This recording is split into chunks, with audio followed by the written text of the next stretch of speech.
제가 가깝게 지냈던 젊은 목사님 한 부부가 있습니다. 그 교회에 가서 예배도 드리고 설교도 하는 바 있습니다. 근데 어느 날 충격적인 소식을 듣게 됐어요. 그 목사님의 아내가 다른 사람과 관계를 맺고 가정을 떠났다는 이야기입니다. 그래서 그 교회는 작은 교회였기에 좀 충격이 더 심했습니다.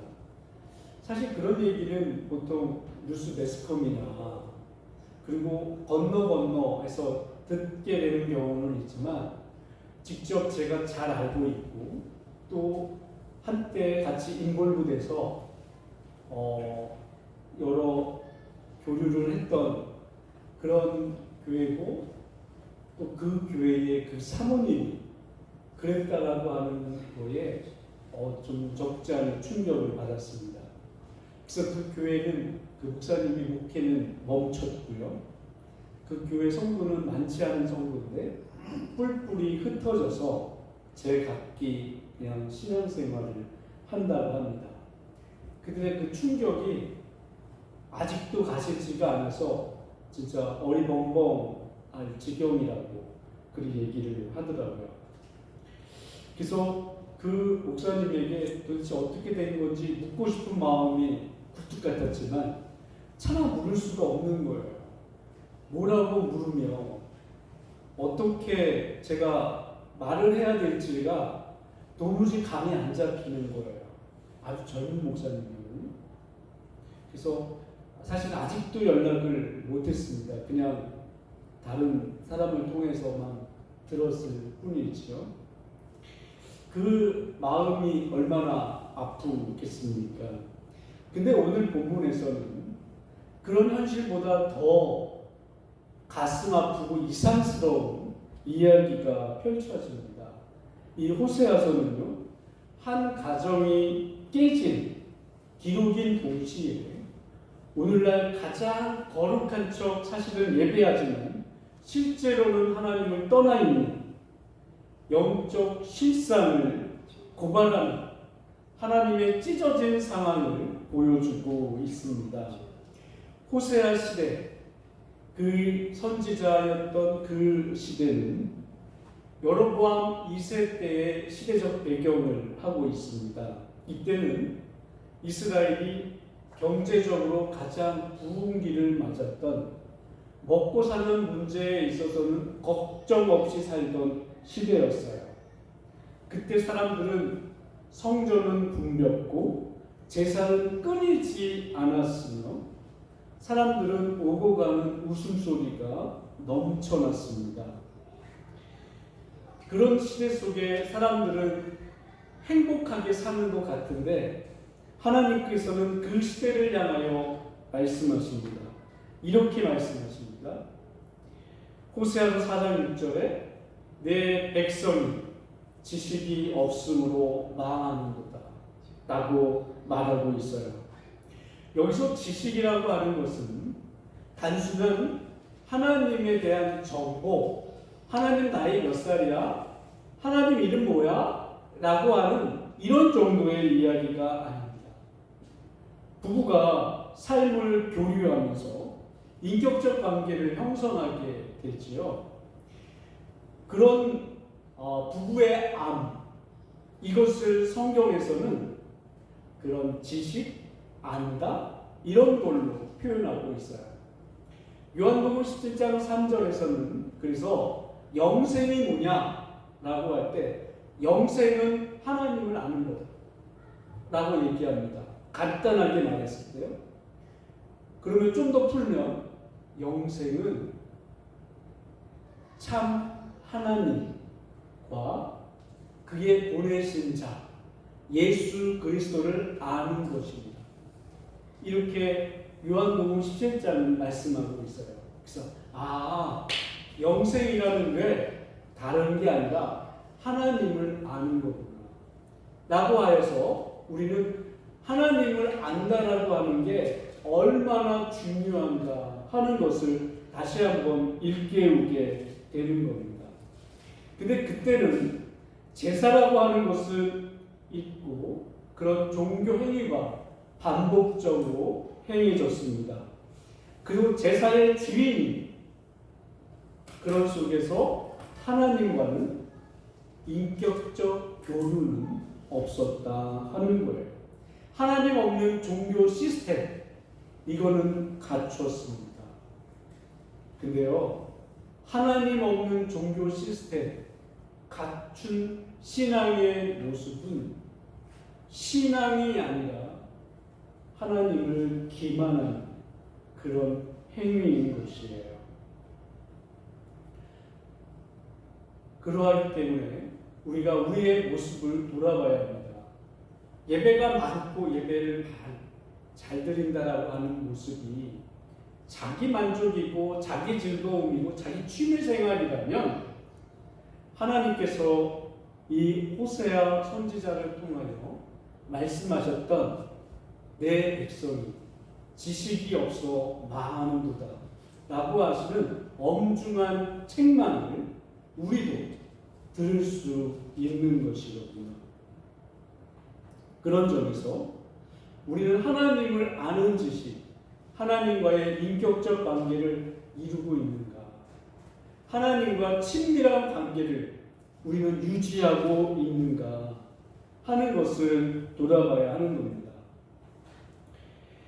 우리가 하나님을 안다라고 생각을 하는데 정작 하나님과의 친밀한 교류 없이 그것을 잃어버린 채 그저 마치 남편의 경제력만 원하는 음란한 고멜처럼, 이때 이 고멜은 이 호세아의 아내입니다.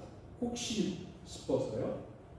그래서 그가 하나님이 주시는 그냥 거저 얻어지는 선물만 탐했던 그 여인처럼 우리의 모습이 하나님이 주시는 꿀, 이것은 원하지만 그저 형식적인 모습에만 취하고 있지는 않은지 우리가 돌아보아야 하는 것이에요. 하나님 없는 종교 생활은요, 그런 신앙 생활은 우리의 영혼을 갉아먹고 아주 빠르게 우리의 심령을 메마르게 하기 때문에 그렇습니다. 여러분 보십시오. 하나님은 깨진 관계를 그런데요 포기하지 않으셨다 하는 것이 호세아에서 우리에게 보여주는 하나님의 사랑입니다. 사람은 그렇게 생각을 해요. 내가 하나님을 손 놨다라고는 생각하지 않고, 내가 하나님을 떠났다라고 생각하지는 않고, 하나님이 날 떠난 것 같아.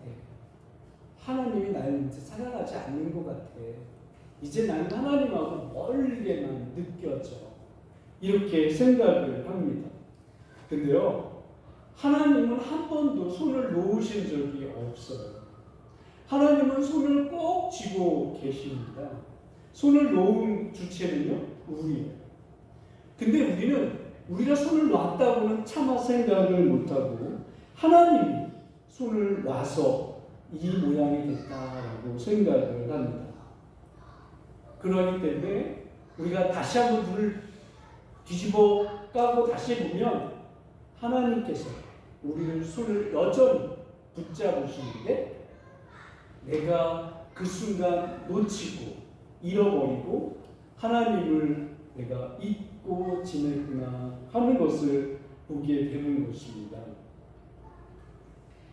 하나님께서는요, 이 값을 치르고 대신했던 아내, 이 고멜, 그녀의 남편인 호세아에게 말씀합니다. 야, 가서 돈 주고 그녀 되찾아와.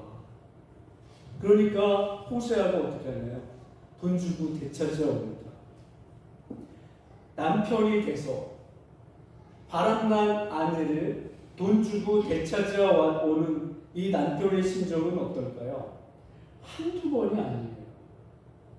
그런 속에서 이 호세아의 마음은 찢어졌을 것입니다. 우리는 그 모습이 참 호세아 안 됐다 이렇게만 바라봤습니다. 근데요, 이것은 하나님께서 죄인인 우리를 되찾기 위해 독생자를 내어주신 이 눈물겨운 사랑을 호세아를 통하여 고멜을 데려오게 하는 그 사랑이었다라고 하는 것을 우리가 나중에야 알게 되는 것이에요. 이 모습이 다른 사람의 이야기가 아니라 그냥 고멜의 한 여인, 음란한 여인에 대한 이야기가 아니라 오늘 교회, 오늘 나를 향하신 하나님의 마음이구나 라고 하는 것을 우리가 호세아를 통하여 발견하는 것입니다. 그래서 호세아서 6장 1절에서는 그럽니다. 그가 우리를 찢으셨으나 도로 낫게 하실 것이요 라고 말씀하고 있는 거예요. 우리는 삶의 고난에서 하나님이 나를 버리셨다라고 오해하지만 하나님께서는 우리를 찢으셨다라고는 말하는데 찢으신 목적이 파멸의 목적이 있는 것이 아니다라고 합니다. 찢으시기는 했으나 낫게 하실 것이다 라고 거듭하여 말씀하고 있거든요. 하나님이 야곱의 환도뼈를 부러뜨리셨습니다. 왜 그랬을까요? 하나님이 요나에게 폭풍우가 몰아치도록 하셨습니다. 그래서 그가 가려고 하는 길을 못 가도록 막으셨습니다. 왜 그러셨을까요? 망하게 하려고 그를 향한 교만, 그에 향한 고집, 그를 꺾으시고 하나님께서 하나님의 계획에 따라 그들의 발걸음을 인도하게 하시려는 것이 하나님의 마음이었던 겁니다. 여러분, 사랑이 없으면요 방치합니다. 사랑이 있으니까 개입하는 거예요. 부모가 자녀에게는 관심이 많습니다. 자녀가 어떤 일이 있다 그러면 귀를 쫑긋 세우고 다 듣습니다. 근데 남의 자녀에 대해서는 어떤가요? 관심 없어요.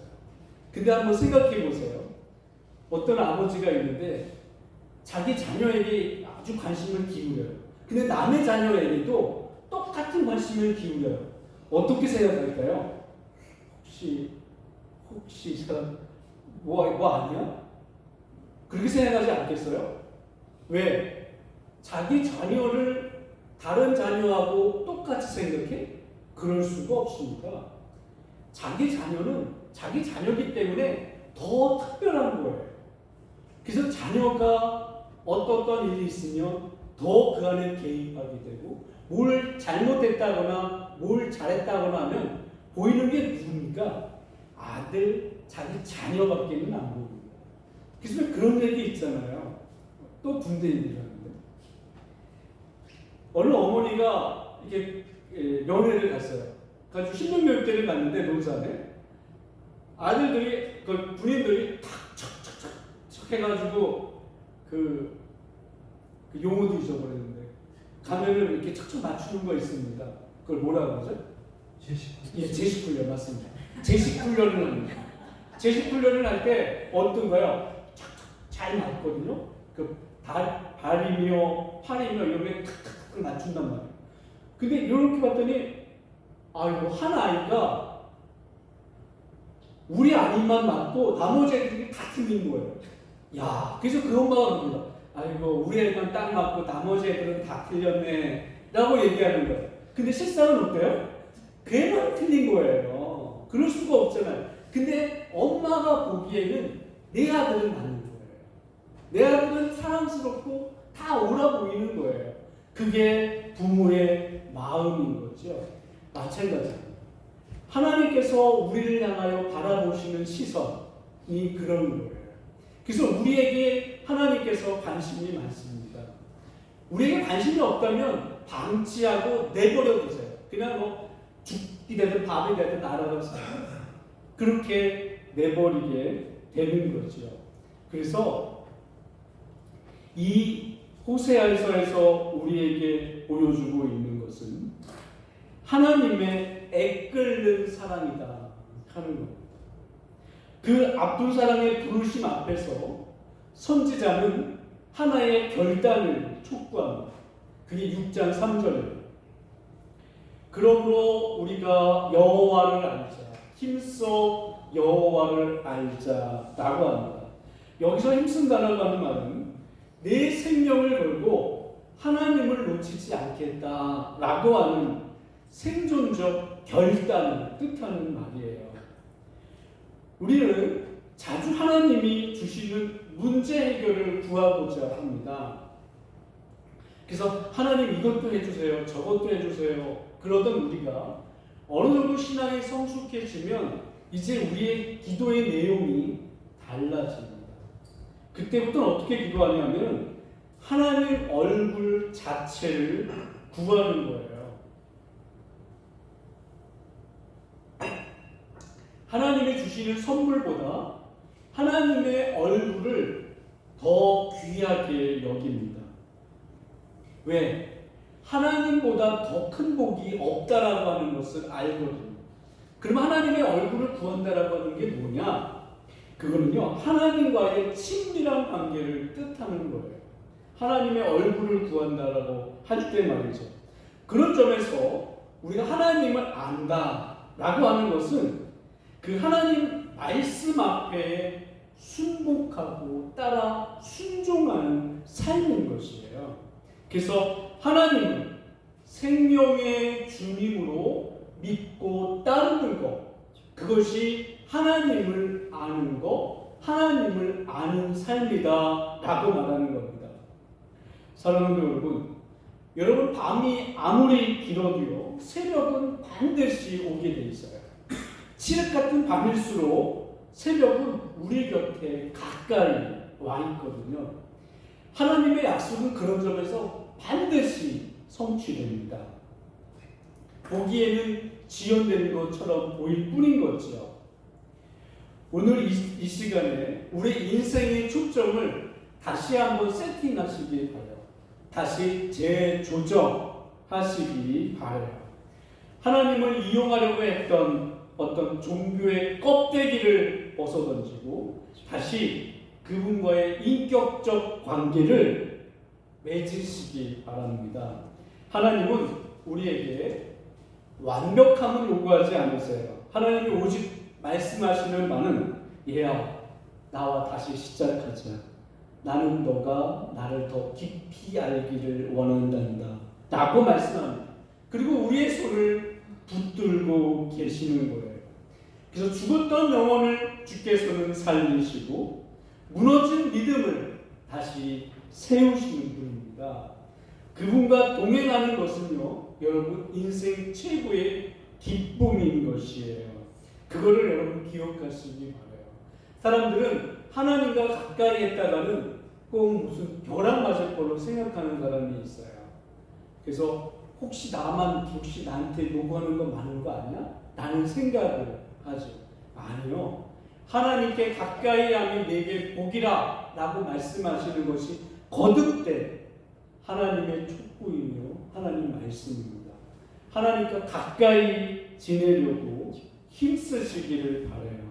그래서 메마른 심령이 생기가 돌고 하나님을 향한 첫사랑이 다시 되살아나는 은혜가 하시기를 주님 이름으로 축원합니다. 오늘 이따가 성경 퀴즈라 제가 오늘 말씀을 짧게 준비했는데 기도하시죠.